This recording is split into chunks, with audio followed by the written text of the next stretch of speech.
Live from the podcast studio, this is from Long Distance Marriage with Rich and Andrea. We're a once long-distance couple who closed 5,000 miles of distance and are now happily married. We talk long-distance, marriage and relationships. This episode is sponsored by Ballsy, and while that might sound like something aimed at the men out there, ladies, this is as much for your benefit as it is his. Picture it, you've been apart for a few months and he's flying in to visit, it's a long sweaty flight, and you always feel pretty gross when you get off those planes. But it's been a while since you saw each other and you've got wandering hands, maybe wandering other parts too. Does anything kill that magic moment quicker than a gust of foul, musty ball odor? No. And it doesn't matter how clean he was when he got on that flight, because 8 hours in those little seats will have consequences to the scent. And now there's a solution to it. Ballsy's gift set, I'm Nuts About You, includes a deodorizing spray in a portable bottle, so you can take it into the plane toilets before he lands to freshen up for you. Also included in the set is a ball wash and a solid cologne that comes in 6 scents, including citrus and cedar, forest and fields, ocean and air, smoke and suede, sun and surf, and a limited edition drift and dunes. Those are all the kind of scents you'd want close to your eyes and to take a deep whiff of, which your boyfriend or husband will be pleased about as well. The set has over 1,200 reviews and a 5-star rating, so it's clearly no gimmick. And it comes in a really nice box which says I'm Nuts About You, with the love heart complete on it. So it's really the perfect gift for Valentine's Day or any other time. To get the set with 20% off, visit ballwash.com, that's ballwash.com, and enter code MARRIAGE20. There's worldwide shipping available, so there's no excuse for a stinky sack anymore. Hi guys, welcome to episode 63 of From Long Distance to Marriage. First things first, we're in the middle of a mild storm, so we apologise in advance if you can hear the high winds. It's whipping around the windows everywhere in the house. We had a witch under the house this morning. We had what? We had a witch under the house this morning. What do you mean? Have you not seen Wizard of Oz? There's this tornado and there's a witch under the house. I've never seen it. You've never seen Wizard of Oz? Never seen Wizard of Oz. What was your childhood even like? Better than yours. Wow, so Wizard of Oz. Anyway, Garland's a legend. Some admin to begin with. For the people who are kind of new to us, you can follow us on Twitter and Instagram at Mr. Mrs. Distance, or you should also be able to find us by just searching From Long Distance to Marriage. Or if you visit our website, longdistancetomarriage.com, there are links through to the social platforms as well as a contact form where you can get in touch with us, ask us your questions, submit episode ideas, tell us how much you love or hate the show and all that good stuff. Hate? Someone's going to hate it. Yeah, true. Also, for the people who need a reminder or, like I said, are new to us, we have our ultimate guide to long-distance relationships available on our website, which is all about surviving the miles, hopefully closing the distance, living happily ever after. Like I said, you can visit that on our website under the resources tab, where you'll also see our new offering of individual or couples coaching. It's like we said last week, it's not therapy, it's not counselling, this is just helping you guys kind of get to where we are or down that path. And finally, as you heard in the intro to this episode, and last week if you've heard it, is our sponsorship by Ballsy for the past 2 weeks. We think it's a fantastic Valentine's Day gift. So treat the man in your life. Do it. It treats yourself as well. Indeed. And kind of rolling on from, or with the whole Valentine's theme, so obviously we've had our partnership with Ballsy. Last week we talked about how to use love languages to express love to your partner. We wanted to, if you haven't listened to last week's episode, you've probably heard of love languages, and we've done an episode on them towards the beginning of this podcast, but we thought that a lot of the information around them was just sort of what they are and what they kind of mean, and we thought there's not as much information on how to really implement that. So you may know that your girlfriend, boyfriend, whoever likes acts of service, but if you don't know what acts of service look like or how you can use them to good effect, then it doesn't really do you much good to know that that's what they like. So in fact it may make you feel bad that you don't know how to implement it. So we just gave some actionable tips on each one. Yeah, and then kind of spiraling off of that, we wanted to talk about kind of the power of the little things in a relationship. Definitely long distance and definitely non-distance. I think something that we encountered quite early on in our relationship was that I really valued the little things, the little gestures, the little moments. And I think Rich really struggled to feel like he could be romantic without making the grand gesture. And so I might say something like, oh, I'm feeling a little bit, not neglected or whatever, but I'll just feel like, oh, you haven't been as romantic as maybe you used to be. Not in a complaining way. It was a completely legitimate kind of, voicing of a concern on my part. And Rich would always come back and say, oh, I just can't afford to do anything for you right now. And it would always be this conversation of, you don't have to spend any money on me to be romantic. I neither expect that nor want that all the time. So I think that might be an area where some couples struggle. You feel like you can't show your love without spending money. And that doesn't mean that either of you are materialistic. It might just mean that... Well, it's my lack of imagination, really. Yeah, or it might just be that's... It could be influences from previous relationships. If you were with someone before who was kind of a bit more materialistic or expected those things as a way of validating and showing love, you might be kind of programmed to do that. And in this next relationship, your partner maybe doesn't expect that. But I think it's also something we're kind of programmed to see. I mean, you look in the media and it's always... And I think also kind of friends, there just seems to be a lot more emphasis put on the material side of things, so it's, oh, he bought me this or she bought me that, especially if it's expensive. Because it's almost like, look how good they are because they've got money. So you see it quite a lot on TV. So I think, there can be a real keeping up with the Jones side of things. And it's not necessarily where we came from, but I think generally I think that's just true. The wind's really bad. It is insane wind. Sorry, guys. We lost our fence this morning. Well, we didn't lost it. We know where it is. Yeah, it's next door. It was down. But, so, like I said, it's a lack of imagination for my part. And I think maybe that's something that men struggle with more so than women, is that kind of expectation of financial support or ability to spoil. So that's something, it's definitely something I've had to improve over the years, is to think a bit more.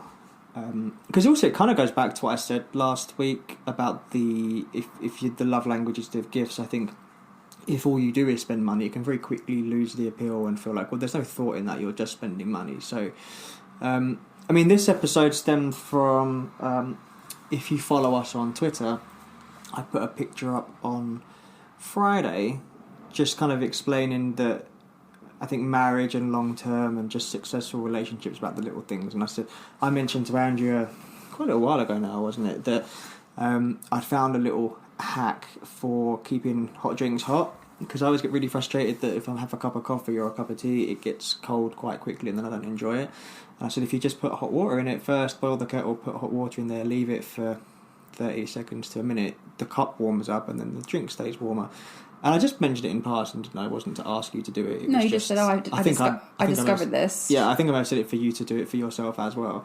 Anyway, so I've noticed lately that if she gets up before I do and puts coffee on, when I come downstairs, the cup's got hot water in it. So the cup's nice and warm, I put my coffee in it. But the point of it was that it wasn't something I'd asked you to do, it wasn't something I requested. So the thoughtfulness in it is that, one, you thought, I'm going to want a cup of coffee when I wake up, I'll get you a cup out. That's nice in itself. But then it's also that it showed you were listening, and it's a little while ago. It wasn't like I mentioned it the day before. You've done it more than once. So just, and I think it just kind of struck me on Friday. It's like, actually, I think I went into the kitchen and I just thought, oh, that's really sweet. It made me quite happy. And then I thought, actually, that's kind of indicative of how important the little things are. Obviously, it didn't cost you any money, but it just told me that you were thinking about me and you thought this would be a nice gesture for me. And that as a principle, you can translate that to anything. If you know that your boyfriend's going to go for a run in the morning, then putting his shoes by the front door is kind of equal to that. It shows them that you recognise something that they like or want or enjoy or whatever, and you've taken it in and then you've kind of reflected it back. Yeah, and in my mind, it couldn't have been simpler to do that, and there's actually even more thought than what you're aware of behind it, because so we set our coffee pot the night before we fill it up, set the timer for the program to come on at say 6:15, I get up first. I go downstairs, put the dogs outside, and then pour my coffee while I'm, while I'm getting ready for work. But by the time Rich gets up, the warmer on the coffee pot will have turned off. It only stays on for 25 minutes. So my thought of it was, he said the other day he liked his mug to be warm. So I'll do that. Also, it works for me because I'm getting ready. I like my coffee to stay hotter longer. But also I thought, if the pot warmer's off by the time he gets up, it'll keep his coffee warm much longer. It's actually warmer than putting it into a cold cup. Well, yeah, that's the whole... Like, it kind of, like, normally like that coffee's warm, but then when you heat the cup up, it's hot. Yeah. It's nice. Yeah, so it's no effort on my part. I get up, sort out the dogs, put the kettle on, do a couple bits, pour the coffee, get his cup ready, go upstairs and get ready, and then it's just something nice for him, when he gets downstairs in the morning to make his morning a bit easier. Yeah, so, like, I mean, don't take away from this that, I need to do that, I need to boil the kettle in the morning. It's the principle of it. And well, there was something else you were mentioning. This was several months ago now. You were taking coffee to work in the morning because you didn't like the coffee in the office, but the mug that you had that was like a travel mug just was cold by the time you got to work. And I just happened to be at a store. Again, it wasn't anything he'd asked me to do, but I was looking at stuff and saw some travel mugs, saw a good one, thought, maybe that'll help, and came home, and it was like £10. It cost me almost nothing, and you were like, oh my god, that's really sweet. Yeah, it was really touching because, again, I hadn't asked for it, and it'd been a little while since I'd even mentioned it, so the touching element of it was that you'd paid attention, and then time had passed between me mentioning it and you buying it, and you still thought of it when you're in the store. And it sounds like our whole life revolves around coffee, which is kind of true. It's kind of true.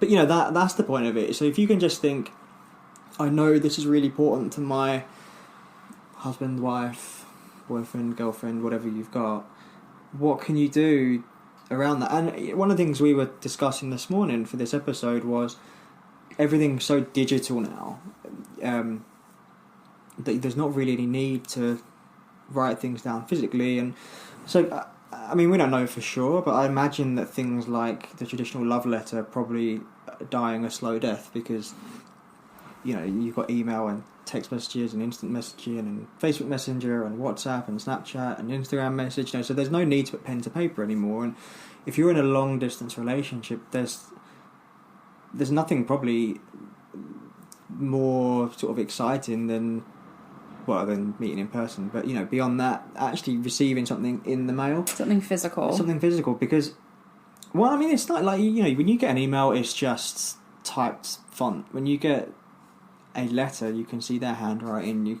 They've touched it. There's a little glimpse into what their writing style is. Yeah, they've touched it. It may smell like them. And you can physically keep it. Like, we still have a box with stuff that we send each other, like letters and things. And emails, they get lost, they get deleted, you might change email addresses and things. It's just, they don't feel as permanent and they don't feel as personal. And also, it can come out of the blue when it's a letter, and it all comes back to you just showing that you were thinking of that person. I think that's really nice. So, if you're long distance, just something as simple as, doesn't have to be a present, doesn't have to have any money in it, just write a letter.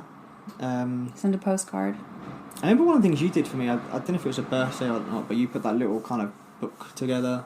That was a Christmas present one year. Christmas present, and it was kind of like a scrapbook in the sense that you physically cut things out and placed it in there, and then you had some questions and answers and little things for the future. It was just a really nice, thoughtful gift. Yeah, I bought just a little blank notebook and had it for years, and we just started talking again. If you've listened to our story, it was after things had fallen apart, and a couple of years later, we started talking again and heading down that path again. And I remember, I'd cut some pictures out, some magazine things, places I wanted to go together, pictures of me, put some quotes from poetry and stuff like that, song lyrics that made me think of Rich.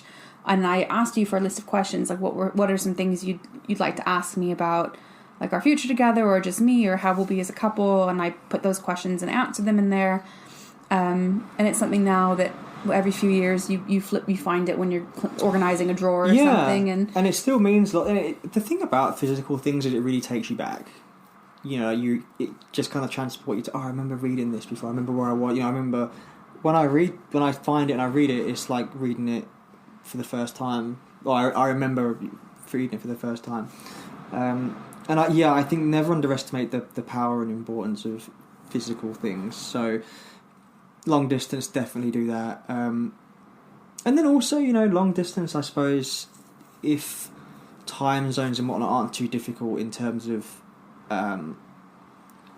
food, dinner time, lunch time, whatever. But because now of the proliferation of having things delivered, if they mention, I really fancy like a burger for dinner, you can literally order them something on Uber Eats or whatever and have it delivered to them. That's really nice, especially if they're recovering from any kind of illness or surgery, if they have their wisdom teeth out and think, I really fancy this, but I can't go anywhere. Not much food if you just had your wisdom teeth out, though.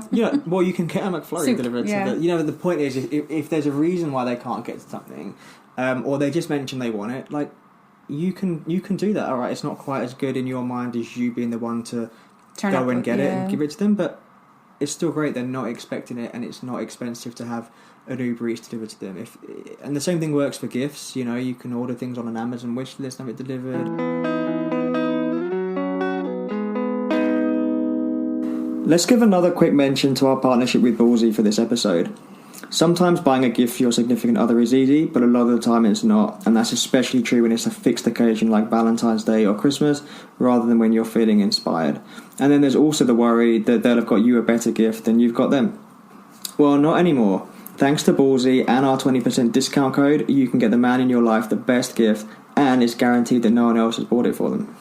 This is a gift set that looks after the crown jewels. There's a wash, a solid cologne, and a deodorizing spray. All of them are made in the USA from high-quality ingredients, including essential oils and plant extracts, which is ideal for the thin and sensitive skin. Most men, and definitely women, don't think about that part of the body having a different kind of skin, where it's thinner and easily aggravated. But it is, so it makes sense that you should treat it with more respect than, say, your legs. There are 6 scents to choose from, so you can make him smell exactly how you want him to, which will no doubt bring extra rewards for him, in addition to his balls smelling the best they've smelled in his entire life.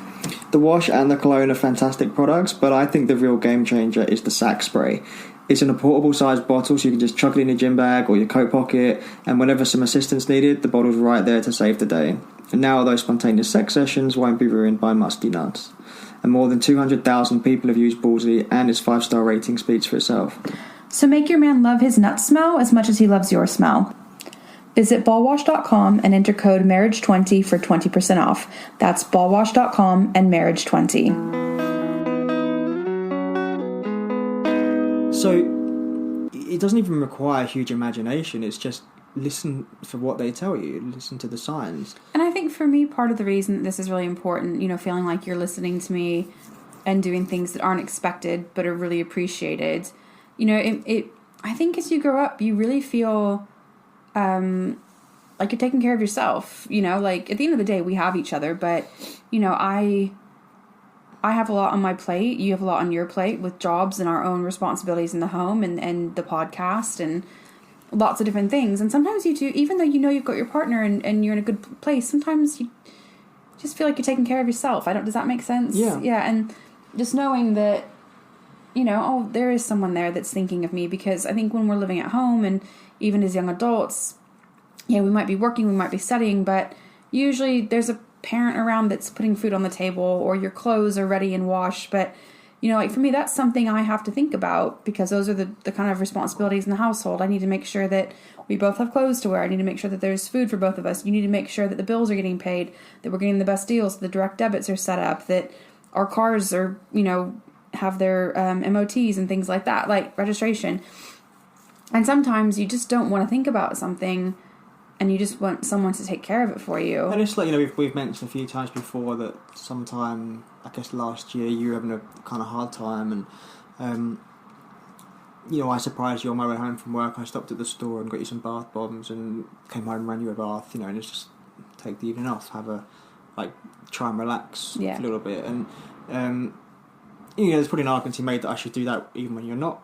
I'm not great at doing things when you're in a good place as much as, but I really make extra effort when you need it, I guess. Yeah, and I think as much as I would appreciate and like maybe if you did things more like that, it's when I'm happy. I mean, when I really need it, and when I feel like I need someone to take care of me is when I am struggling with anxiety or mental health, and that is when you do it. I mean, you're not going to be perfect and hit everything all the time, but that's when I more need it. So I don't really feel like I have cause. It's like, oh, you only do stuff when I'm sad.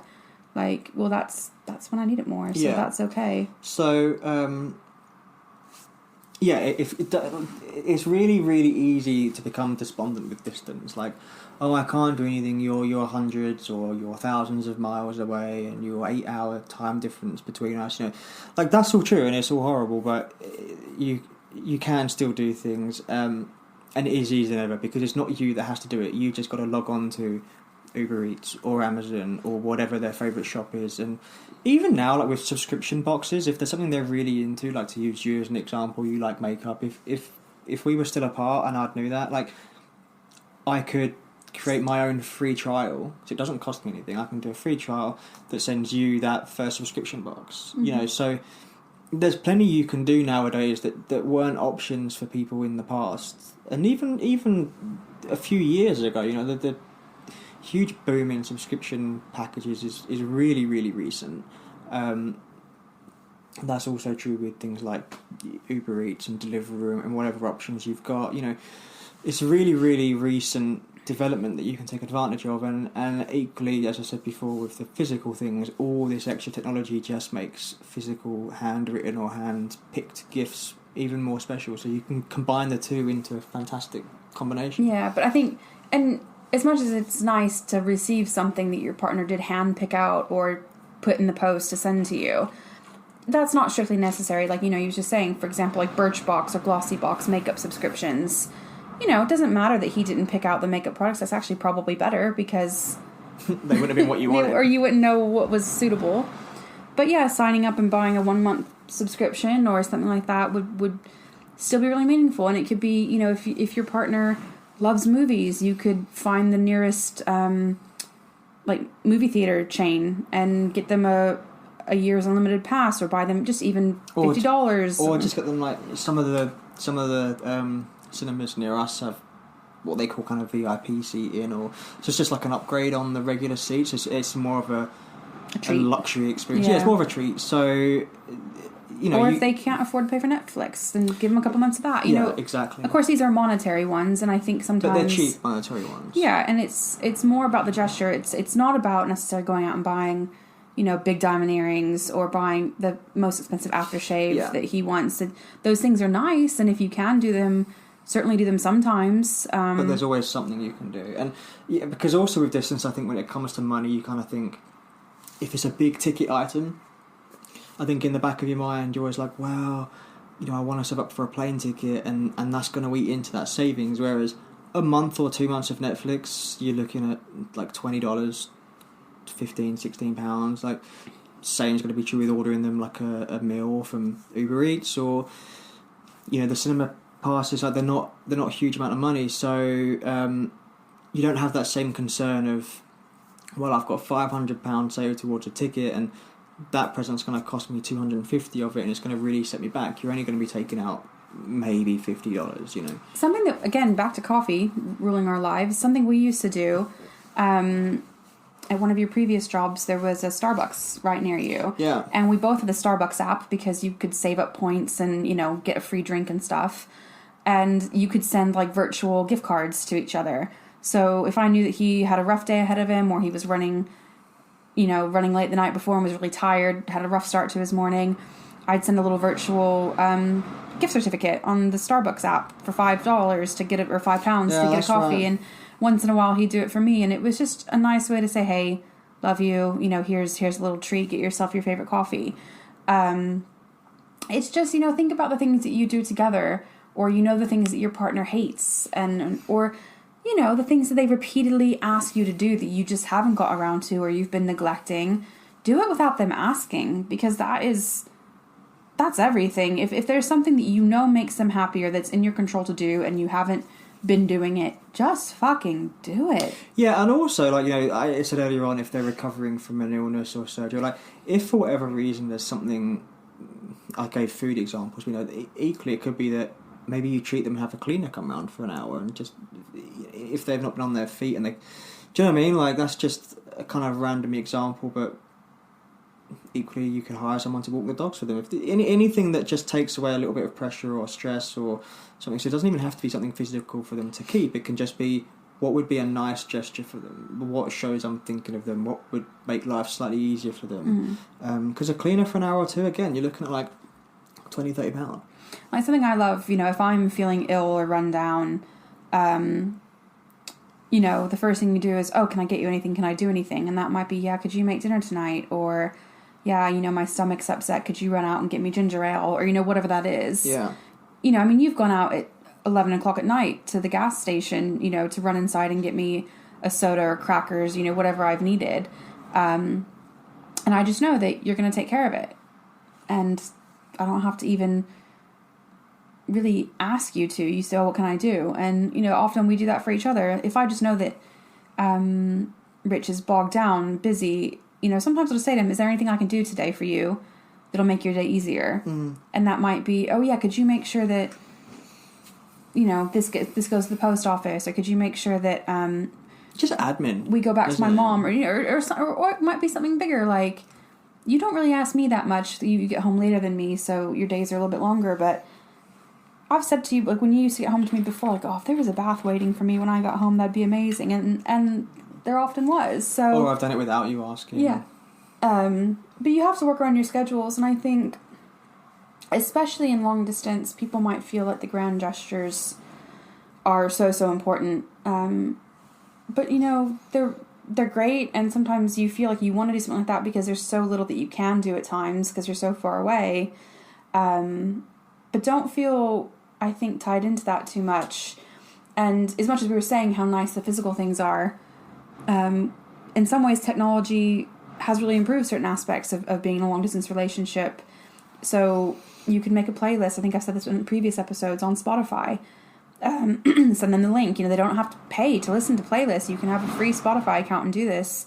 You could make a mix CD or tape. You could send that. I mean, again, I don't know. No one's got a way of playing tapes anymore. Yeah, I guess maybe CDs, but even that, like... Or just, you can do a digital playlist, and... yeah, I mean, it's funny with technology, because on the one hand, certain things are easier, but, like, I used to love making mixed CDs and whatever. Like, I do it all the time. In all the time I've had, like, digital opportunities, I've made, like, a handful of playlists. Same. And I don't know why, it just doesn't have the same appeal to me, and I think it's probably harder to... I'm not entirely sure how you would share everything, whereas with a tape, it's like, here you go. Yeah. Whereas, like, digital is like, where's the link? Oh, I don't know. Oh, I need to sign in. I need an account. Like, there's always something that's harder, and but then I think we're old and stupid now, so people who are younger than us, and you're older than me. Yeah, but I'm not stupid. But people who are younger and understand these things better than we do, you'll know, oh yeah, I'll make a Spotify playlist or whatever playlist and post it somewhere. I mean, that's the other thing. Fucking like nowadays, like, you can literally make a really, really basic website for free that you could just do as a little surprise for them. Like, you did me a little slideshow, didn't you? I did. When you went back to America, I did. Yeah. That wasn't a website. That was on a USB stick. And, yeah. It was a slideshow of kind of like our journey kind pictures of thing and stuff. Yeah, it wasn't like a presentation. It was just literally it's pictures. Like a little movie you made. It had music and stuff. Yeah. Did it have music? I think so. No, I think they this. put music to it, but so you can do anything nowadays like that. You can, if you guys are a long distance and you've met, put a little slideshow of the pictures together and watch it together, or send it to them. Again, you can do a free website. Be that some kind of thing, and that's also if you're together. I mean, we lived together at that point, so that's not only for long distance. If you live together now, like, you can do a little slideshow of, like, this is where we were and where we are, and that could be really nice, because it's so easy to focus on the day-to-day, and if you've got problems or you're bogged down with stuff, and it's really easy to kind of forget or just not think about how far you've come and the good things and the things you've overcome and everything else. If you can actually watch it in action, and that's really nice. Yeah, I mean, there's so many creative things you can do. You can make books online. You did that for me for Christmas one year. I did. There's a little storybook thing, and you can customize, the different, well, not really stories, but little facts in there or whatever. an Instagram post, a really thoughtful Instagram post about this person who's special. Maybe you don't like public things like that, so, but if you do, that's something you could do. There's just no end, and I just think it really comes back to, it shows that you're being listened to, and sometimes that's all we really want. And also think of the kind of job that someone has too. Like, if they're taking care of other people all day, like maybe a teacher or kind of an office manager where everyone's, oh, I need this, can you do that, can you do this, can you do that, I need this, take care of this, then it's going to be even more important to feel taken care of. I think I used to have that in one of my previous jobs. I was kind of the grunt in the office, so I did everything for everyone. I got the doors, I made teas, I made coffees, I did shredding, I did this, I did that. And when I came home, the last thing I wanted was to be like, what's for dinner? Yeah, I lost my mind. We made the point in last week's episode, I can't remember what love language it was, but we made the point that you like decision fatigue is a real thing. Acts of service, maybe? Yeah, maybe. So it's like exactly that. If you're having to make a lot of decisions, and not big decisions, it's just like everything's a decision. Like, what do I wear today? That's a decision. What cup should I put my coffee in? Is a decision. What for dinner? What clothes should I wear? Like, everything is a decision. And over the day, you make loads of them, and some of them are more important or require more thought, or they have more potential consequence than other ones, and they just drain you. So for certain people, like you said, if your job involves doing that, or their job involves, if your job just involves taking a lot of instruction from other people, like anything that kind of just can really sap you mentally, it then saps you physically. So if you're able to just say, okay, yeah, I'll take that next decision away from you, it can actually have a really, really, maybe not profound, but it can have a bigger impact than you may first think. Absolutely. And I think we're a team, couples are teams, and yeah, there's going to be things you need to ask of each other and you need to do for each other, but at the end of the day, you should be adding to each other's lives, and sometimes that means making things a little bit easier, easing the burden, and those little gestures, those little acknowledgements go a really long way. Mm-hmm. And I think if you do those, relatively frequently, it can erase the need for those big grand gestures that might potentially be more expensive. Not completely. It's always nice to have that, I've been looking at a certain pair of headphones for a while, and if I just came home and they've been ordered for me, like, I'm not going to complain. But it's not necessary. Sure you wouldn't. But it's not necessary either, is it? No. But it might be a little bit. So Hint. Yeah. So I guess that's probably a good place to wrap it up. So it's just Valentine's Day is almost upon us, so hopefully this episode and last week's may just give you some inspiration. And it's on a Friday this year. Which is nice, so people can get kinky. Get kinky with your new ball wash. Your ball wash, your iPhone, your bed. But beds aren't kinky. Sorry, guys. Well, you can get kinky in them. Yes, true. But no, I mean, so if everything we've said over the past 2 weeks isn't just for Valentine's Day, obviously, but it's an appropriate time of year to maybe try it and then try and make it an ongoing thing. So not everything has to be expensive, or it's just about the little things. It is. So hope that gave you guys some inspiration and you found it helpful, and we'll see you next week.